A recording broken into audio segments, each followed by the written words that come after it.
Olá pessoal, o PIB é uma grande ilusão. Então esse é o título aqui desse vídeo, porque, pessoal, a gente olha o ranking do PIB mundial, né, que é o Produto Interno Bruto, das economias, né, tudo aquilo que foi produzido no país. A gente tem ilusão de que alguns países têm muito poder mundialmente. Então, por exemplo, a gente vê nos últimos anos aí a ascensão da China, da Índia, a gente vê o Brasil entre as maiores economias, a gente vê, por exemplo, a Indonésia também, que está entre os 20 maiores. A gente olha isso e pensa, poxa, o país ele está, né, realmente ascendendo. Economicamente pode até ser, mas o que a gente tem que entender, pessoal, é o que, que significa aí o que está por trás de tudo isso. Por quê?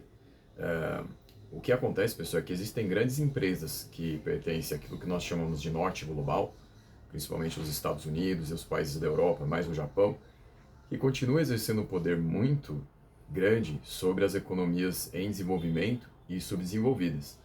Por quê? Se a gente pegar empresas como Apple, Adidas, Nike, Puma e várias outras, elas usam o trabalho de subsidiárias no Extremo Oriente, principalmente na própria China, na Índia, na Indonésia, no Vietnã, na Malásia, Bangladesh, Tailândia, vários países.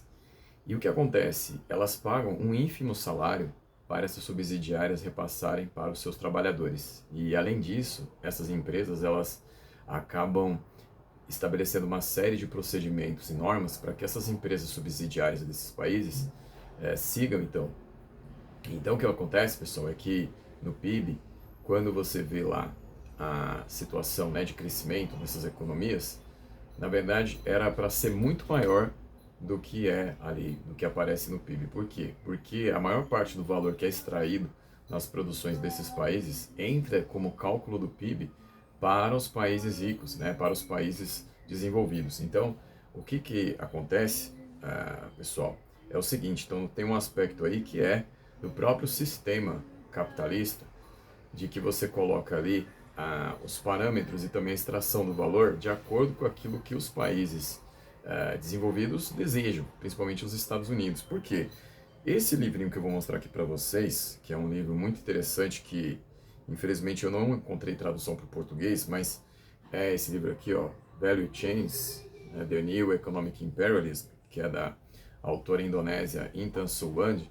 Ela mostra como é que isso acontece, né? Então ela coloca aqui, por exemplo, a situação quando você tinha a venda do iPod em 2006, né? Então o iPod da Apple, que era vendido ao valor de 299 dólares. Desses 299 dólares, como custo de produção, você tinha o valor de 144 dólares e 40, praticamente 50%, né? Mas arredondando aqui, aliás, né, colocando o valor exato aqui, você tem então, vai sobrar de lucro aqui desse valor 154 dólares e 60, né? Então é o que você tem de lucro na venda desse valor aí, né? Então o Apple vendido a 299 dólares, né? Esse Apple iPod.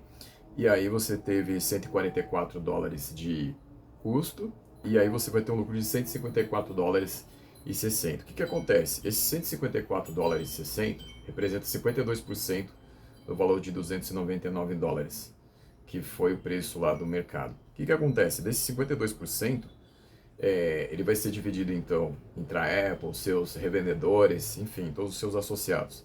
E aí o que é interessante que ela mostra aqui é que esses 52% que é o lucro vão entrar como cálculo do PIB dos Estados Unidos, né? E não das fábricas onde ele foi produzido, basicamente lá na época, né, na China.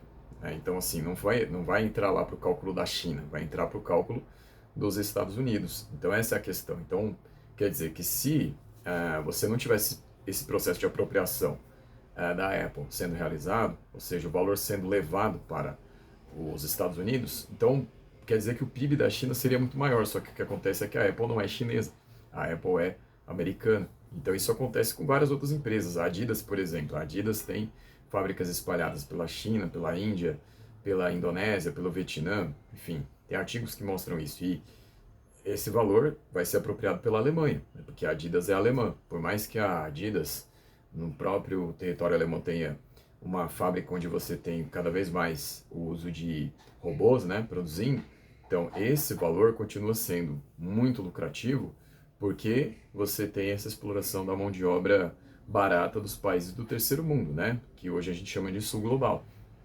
Então, pessoal, por exemplo, ela coloca aqui, na página 158 do livro dela, né, a Ethan Swan, coloca que a Foxconn, por exemplo, que é uma das produtoras do iPod lá na China, coloca lá, ela coloca aqui uma situação que, da questão aí da conta de salários, né, a China, na produção que teve ali do iPod, ela paga de salários 19 milhões de dólares, né, isso a Foxconn. Foxconn paga 19 milhões de salários para a mão de obra chinesa. Em comparação, a conta de salários para os trabalhadores americanos envolvidos no processo é de 719 milhões de dólares. Então, olha a diferença, né? Então, quantas vezes os 19 milhões de dólares aqui cabem nos 719 milhões que se paga para os trabalhadores americanos, né?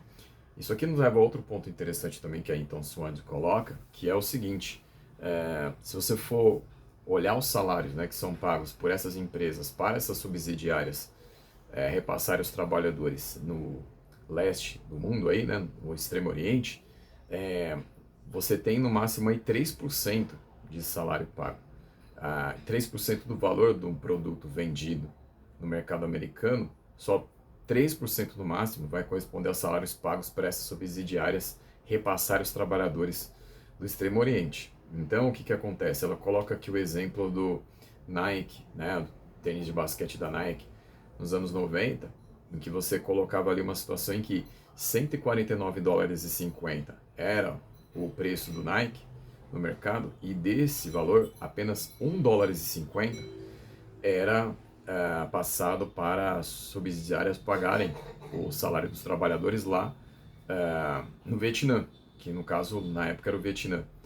Então ela coloca aqui, por exemplo, a situação de outras empresas, por exemplo, a Apple, né? Então a Apple também a mesma situação, ela coloca aqui que a taxa era 1,8 do valor de venda, então, do produto, esse 1,8 vai para pagamento de salários. E aí, inúmeras situações, então, sempre girando em torno disso, 1,5, 1,8, 3%. E ainda coloca aqui uma pesquisa feita por um instituto relacionado à Universidade da Califórnia, que entrevistou cerca de 1.500 mulheres indianas e que se mostra ali que elas recebem 15 centavos de dólar por hora de trabalho.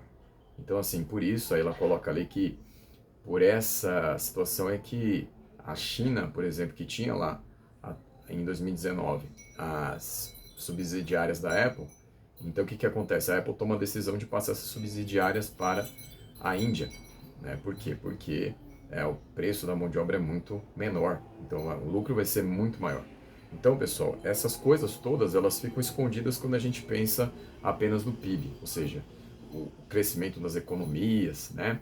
O aumento das posições dos países no ranking. A gente vê aí recentemente a Alemanha ultrapassando o Japão. Então a gente tem que pensar o que, que acontece. A Alemanha provavelmente está ultrapassando o Japão porque seus produtos que são produzidos fora do país entram como cálculo do PIB no momento da sua venda. Né? Então, se a gente imaginar que o lucro pode ser parecido, aí, a taxa aí, pouco mais de 50%, se você imaginar os custos de produção, e a gente está falando aí de coisa de talvez milhões ou bilhões de dólares, isso vai entrar para o PIB alemão. Então isso a gente está pensando num produto, a Adidas, tem a Puma, tem vários outros.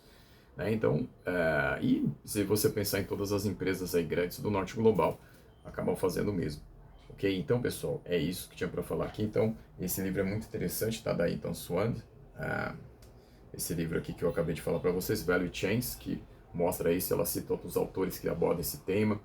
Então, pessoal, é isso, é para a gente ficar atento a essa questão do PIB, porque nada é exatamente o que parece, ok? Então é isso, pessoal. Obrigado e até a próxima.